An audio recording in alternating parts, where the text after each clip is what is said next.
नमस्कार, आप देख रहे हैं IBC 24। मैं हूं आपके साथ तृप्ति सोनी। 29 साल बाद रक्षाबंधन में महासंयोग। रक्षाबंधन में यही महासंयोग हरेगा संकट और लाएगा जीवन में खुशियां ही खुशियां। जी हां, रक्षाबंधन पर हमारे एक खास कार्यक्रम आप देख रहे हैं। हमारे इस खास पेशकश में हम आपको बताएंगे हर वो बात जो आप जानना चाहते हैं। अद्भुत संयोग कैसे इस रक्षाबंधन को और भी खास बना रहा है, ये तो हम आपको बताएंगे ही, साथ ही जानेंगे कि शुभ मुहूर्त के बारे में, राशि अनुसार भी आपको जानकारी देंगे और साथ ही आपको बताएंगे रक्षाबंधन के महा उपाय भी।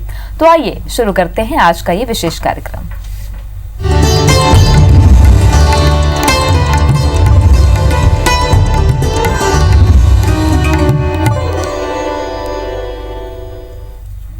तो इस बार कोरोना काल में सभी को रक्षाबंधन मनाना है, लेकिन इस संकट के बीच भी 30 साल बाद रक्षाबंधन में शुभ संयोग बन रहा है। इस संयोग के बारे में, इस पर्व से जुड़ी तमाम जानकारी देने हमारे साथ स्टूडियो में मौजूद हैं ज्योतिषाचार्य दत्तात्रेय होसकरी जी। बहुत बहुत स्वागत है आपका पंडित जी। जी नमस्कार।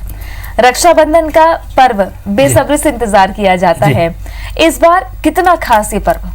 जी बहुत खास। असल में जहाँ तक रक्षाबंधन की बात है, मैं आपको एक बात बता दूं कि ये जो योग बन रहा है ये लगभग 30 साल बाद, यानी कि वैसे एग्जैक्टली 29 साल बाद, लेकिन 30 साल बाद ये योग बन रहा है। और महत्वपूर्ण बात यह है कि ये योग जो है इसको कहा जाता है समसप्तक योग, यानी कि 7 महत्वपूर्ण योग बन रहे हैं। इसी के साथ साथ एक बात और मैं बता दूं आपको कि त्रियोग बन रहे हैं, जिसको कि बहुत आसानी से समझा जा सकता है। एक तो इस दिन प्रीति योग है, मतलब प्रीति योग। दूसरा आयुष्मान योग, जो कि भाई और बहन दोनों के आयु में वृद्धि करता है। तीसरा योग है सौभाग्य योग। इस दिन रक्षा सूत्र बांधने से निश्चित रूप से जो है भाई और बहन दोनों की आयु में, सौभाग्य में और प्रीति में वृद्धि होगी। इसीलिए इस त्रियोग में यदि रक्षाबंधन का पर्व मनाया जाए, निश्चित रूप से आप मान के चलिए कि भाई बहन और पूरे समाज में एक दूसरे के संबंध प्रगाढ़ होंगे। रक्षाबंधन केवल भाई बहन का पर्व नहीं है, ये सभी के लिए पर्व है।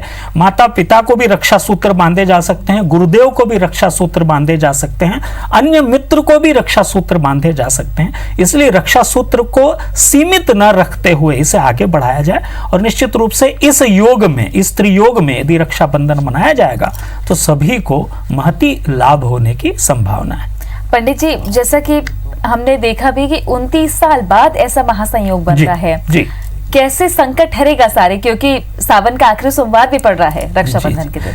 जी देखिए, ये प्रश्न बहुत महत्वपूर्ण है। देखिए, सबसे महत्वपूर्ण बात यह है कि इस बार जो श्रावण मास पड़ा ये 5 सोमवार का पड़ा।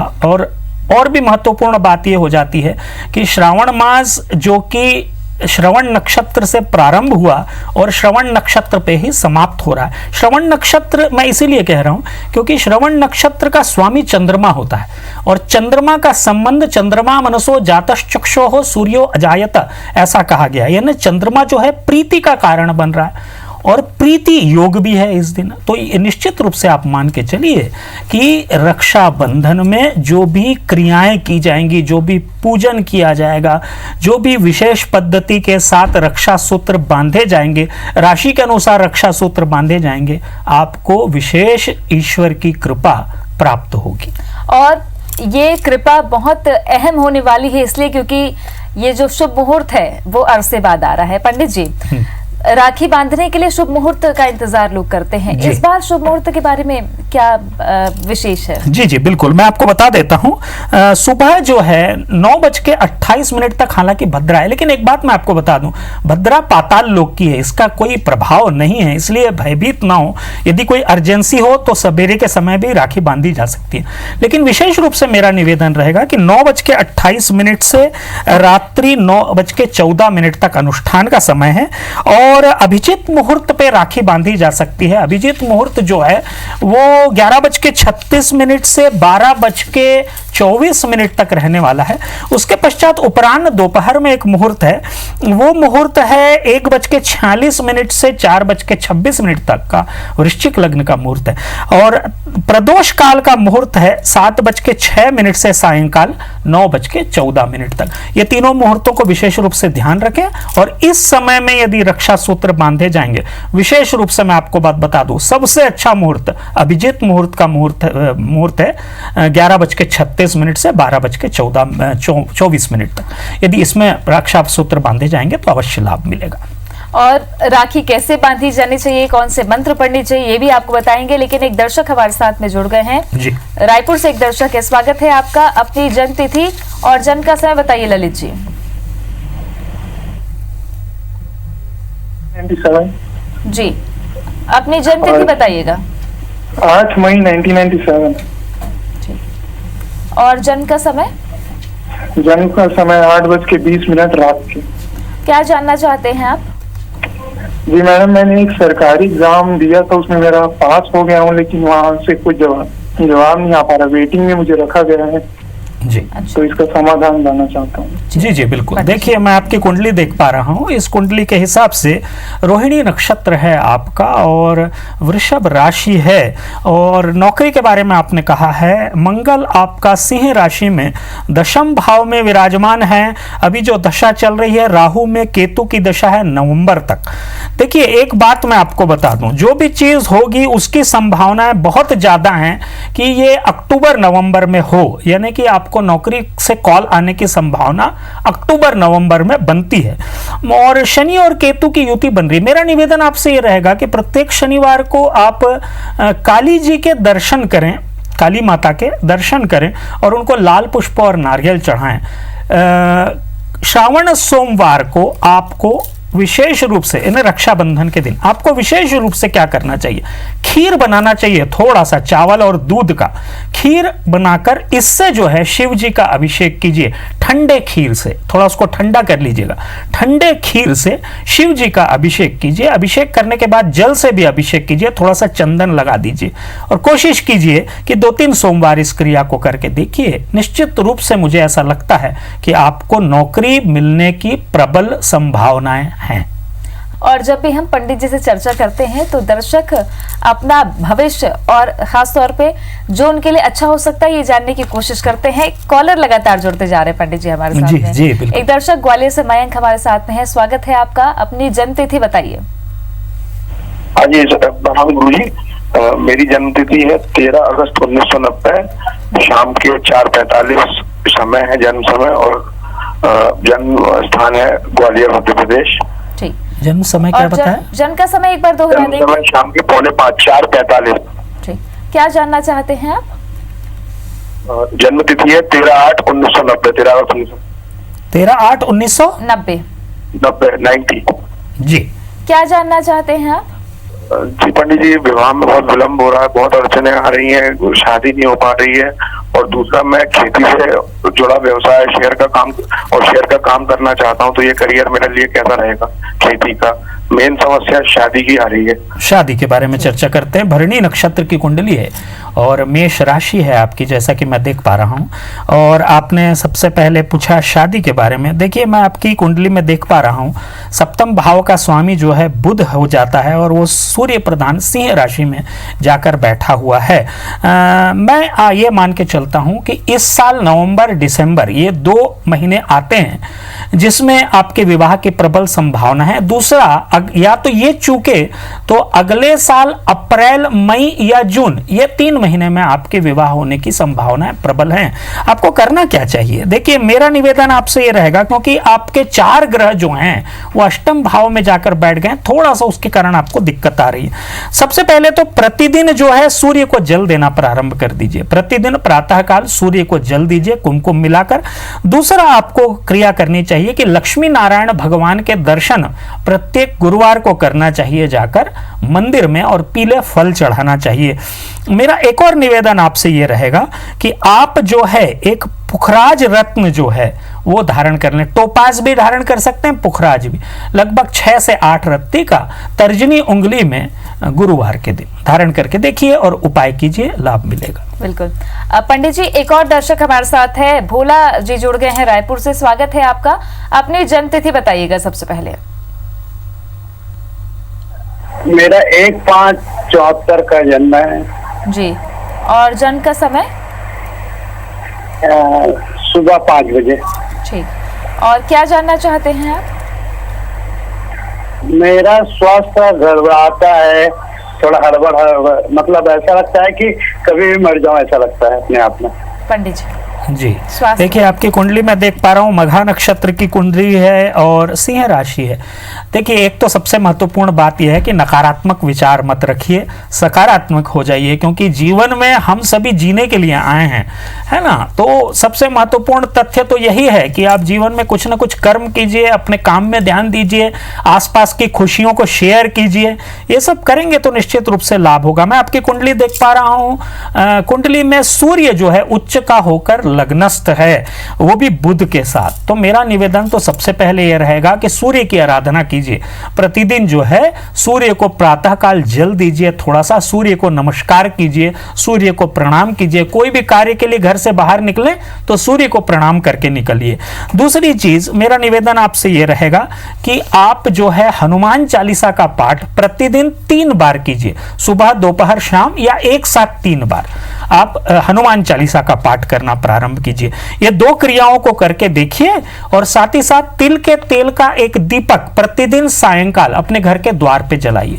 तीनों उपायों को करके देखिए, आपको लाभ मिलेगा। एक और दर्शक जुड़ गए हैं, लता खरगोन से। स्वागत है आपका। अपनी जन्म तिथि और जन्म का समय बताइए। हाँ पंडित जी प्रणाम। हाँ जी नमस्कार। हाँ पंडित जी, मेरी बेटी के लिए पूछना है। उसका डेट ऑफ बर्थ है 3 जून 2005। ठीक, क्या है? 3 जून 2005। 3 जून। और जन्म का समय? जन्म का समय सुबह 3:30 और 4 के बीच में। ठीक, क्या जानना चाहते हैं आप? हाँ पंडित जी, वो उसके सब्जेक्टों को लेके बहुत कंफ्यूज है। भाई 10th की एग्जाम मुझसे पास की है, वो कंफ्यूज है कि कौन सा सर लेना है उसको, किस क्षेत्र में आगे बढ़ेगी, आगे के उसका भविष्य कैसा रहेगा। क्या प्रश्न है? पढ़ाई के विषय में है और भविष्य के विषय में। हाँ। जी देखिए, मैं कुंडली देख पा रहा हूँ। जहाँ तक अध्ययन की बात है तो ये बच्चा जीवन में बहुत अच्छा अध्ययन करके आगे बढ़ सकता है। वाणिज्य के क्षेत्र में या फिर गणित के क्षेत्र में ये कुछ कर सकता है। आप इसको थोड़ा सा गुड़िया है पंडित जी, लड़की है। लड़की है जी। तो आप इनको वाणिज्य के क्षेत्र में या गणित के क्षेत्र में आगे बढ़ा सकते हैं। विशेष रूप से मेरा निवेदन आपसे ये रहेगा कि अभी इनको जो है आप अपने घर के उत्तर पश्चिम किनारे पर पढ़ाना प्रारंभ कीजिए। जहां पे भी आप बैठाते हैं वो घर का उत्तर पश्चिम किनारा हो तो ज्यादा श्रेयस्कर होगा। दूसरी चीज, सूर्य को प्रतिदिन प्रातःकाल जल दिलवाइए। गणेश जी का कोई भी एक मंत्र, या तो ओम गंगणपतये नमः या श्रीमन महागणाधिपतये नमः, इस मंत्र का जाप बच्ची से आप करवाइए प्रतिदिन, और दूबी चढ़वाइए गणेश जी को। ये दोनों ही क्रियाएं करवाना आप प्रारंभ कीजिए। उज्जवल भविष्य दिखता है मुझे, निश्चित रूप से आगे बढ़ेगी बच्ची। पंडित जी, रक्षाबंधन का त्योहार बहुत अहम होता है जी। और इसके बारे में लोग जानना भी चाहते हैं और लगातार हम दे भी रहे हैं जानकारी लोगों को। एक और दर्शक जुड़ गए हैं, सन्नी राजनांदगांव से। स्वागत है आपका। अपनी जन्म तिथि बताइए और जन्म का समय। पंडित जी प्रणाम। हाँ जी। मेरा जन्म तिथि है 23 मार्च 1991। और जन्म का समय? जी 23 की रात 24 की सुबह 2:15। 2:15। क्या जानना चाहते हैं आप? जी मैं नौकरी के बारे में जानना चाहता हूँ। जी देखिए, मैं आपकी कुंडली देख पा रहा हूँ और ये कुंडली जो है ये पूर्वा भाद्रपद नक्षत्र और कुंभ राशि की कुंडली है। और देखिए, मैं देख पा रहा हूँ जहाँ तक नौकरी की बात है तो मेरा निवेदन आपसे ये रहेगा, क्योंकि मंगल आपके नौकरी के क्षेत्र को डोमिनेट करता है और मंगल की स्थिति आपकी कुंडली में जो है वो सूर्य युक्त है। तो मेरा निवेदन आपसे ये रहेगा कि सुंदर कांड का पाठ प्रत्येक मंगलवार को सरसों के तेल के दीपक जलाकर प्रारंभ कीजिए। साथ ही साथ करियर और ज्यादा उन्नत हो, इसके लिए आपको मां काली के दर्शन करना चाहिए। प्रत्येक शनिवार को जाकर एक नारियल और लाल पुष्प चढ़ाना चाहिए। एक चीज मैं देख पा रहा हूं विशेष रूप से कि राहु थोड़ा सा टेबिलिएट है, तो राहु की स्थिति को बहुत उज्जवल करने के लिए शिव जी का पूजन प्रतिदिन करें, शिव जी को जल चढ़ाएं और थोड़ा सा चंदन लगाएं। ये तीनों ही क्रियाओं को करके देखिए, आपके जीवन में उज्जवलता आएगी। अच्छा पंडित जी, राखी भाई को अगर बांधनी है तो राशि भी बहुत महत्व रखती है। जी बिल्कुल। तो राशि को लेकर के भी पंडित जी से बातचीत करेंगे। भाई बहन के मधुर संबंधों का ये त्योहार है रक्षाबंधन, जो पूरे देश भर में बड़े ही हर्षोल्लास के साथ मनाया जा रहा है। पंडित जी, रक्षाबंधन में भाई को रक्षा सूत्र बांधने के समय जी। कोई ऐसा मंत्र बताइए ताकि रिश्ते बहुत अच्छे बने रहे और जो रक्षाबंधन का एक उद्देश्य जी। है वो भी हमेशा बरकरार रहे। जी देखिए, सबसे महत्वपूर्ण बात यह है कि रक्षाबंधन का संबंध एक तो सतयुग से है, जहाँ पे भगवान विष्णु, लक्ष्मी जी और राजा बलि का संबंध है। दूसरा, ये जो है कृष्ण भगवान से भी संबंधित हैं। इसीलिए मेरा निवेदन आपसे ये रहेगा कि जब भी मंत्र बोलना यदि आता हो आपको मंत्र सुगम लगता हो, तो ये न बद्धो बलि राजा दानवेंद्रो महाबलः तेन त्वाम प्रतिबध्नामि रक्षय माचल माचल, इस मंत्र को यदि बोलते हुए आप रक्षा सूत्र बांधे तो बहुत अच्छा रहेगा। या फिर कृष्णाय वासुदेवाय हरे परमात्मने प्रणत क्लेश नाशाय गोविंदाय नमो नमः, या कृष्ण भगवान से संबंधित जो भी आपको मंत्र आता हो, ओम नमो भगवते वासुदेवाय मंत्र आता हो, ये मंत्र कहते हुए आप रक्षा सूत्र बांधे, इसका निश्चित रूप से आपको लाभ मिलेगा। सबसे पहले तो सवेरे स्नान ध्यान इत्यादि करके आप यदि सवेरे के समय रक्षा सूत्र बांध रहे हैं तो पूर्वाभिमुख भाई को बैठाएं, शाम को समय बांध रहे हैं तो पश्चिम मुखी करके बैठाएं भाई को और रक्षा सूत्र बांधे, तिलक इत्यादि लगाएं, आरती रक्षा सूत्र बांधे और जो है आरती इत्यादि करके मुंह मीठा कराएं। यही बेसिक जो है नियम है। इसमें टीके का भी प्रावधान है, तो अलग अलग तरह के टीके भी लगते हैं। एक दर्शक जुड़ गए हैं राजनांदगांव से, संदीप, स्वागत है आपका, अपनी जन्म तिथि बताइए। संदीप, आवाज आ रही है आप तक? चलिए, संपर्क कट गया लग रहा है जी। पंडित जी, राशियों के अनुसार अगर देखें तो कितने महत्वपूर्ण हो जाती है राशियां भाइयों को रक्षाबंधन के लिए? जी बहुत महत्वपूर्ण है। असल में रक्षा सूत्र जो है राशियों के अनुसार बांधने का भी प्रावधान है। मैं एक एक करके सारी की सारी राशियां जो हैं आपको बता देता हूं। सबसे पहले मेष राशि ले लेते हैं। मेष राशि के यदि आपके भाई हैं, सभी बहनों से निवेदन है, मेष राशि के यदि आपके भाई हैं तो नारंगी रंग की राखी बांधें और सिंदूर का तिलक लगाएं। नारंगी रंग का यदि सिंदूर हो घर में तो वो तिलक लगाएं, थोड़ा सा अक्षत लगा दें, पुष्प अर्पित कर दें भाई को और आरती करें। वृषभ राशि के जो भी भाई हैं उनके लिए है सफेद रेशमी डोर वाली राखी और तिलक रहेगा चमकीला तिलक, कोई भी तिलक हो, चमकीला तिलक होना चाहिए। मिथुन राशि के जातकों के लिए, जो भी भाई मिथुन राशि के लिए हैं, उनकी बहनें जो हैं हरी या नारंगी रंग की राखी बांधें और चमेली के सुगंध वाला तिलक जो है वो लगाएं। और अब बात करते हैं कर्क राशि की। तो कर्क राशि के जो भी भाई हैं उनके लिए सफेद रंग की राखी होगी, चांदी युक्त हो तो बहुत बढ़िया है, और चंद्राकार तिलक लगाएं। ऐसे उंगली ले लें और ऊपर के हिस्से को दबा के यदि राखी बांधेंगे तो चंद्राकार तिलक जो है बंध जाएगा। सिंह राशि के भाइयों के लिए है लाल और गुलाबी राखी और टीका होगा गुलाब जल युक्त लाल टीका। कन्या राशि के जो भाई हैं उनके लिए है हरी या नीले रंग की राखी, मोर पंख जैसी हो, और चावल और हल्दी का मिश्रित टीका लगाएं। तुला राशि के भाइयों के लिए हरी और पीली रंग की राखी, चांदी के अर्क का लाल तिलक लगाएं। वृश्चिक राशि के जो भी भाई हैं उनके लिए लाल या पीले रंग की राखी और शहद युक्त लाल तिलक। धनु राशि के भाइयों के लिए है सुनहरी पीले रंग की राखी और हल्दी चावल का तिलक।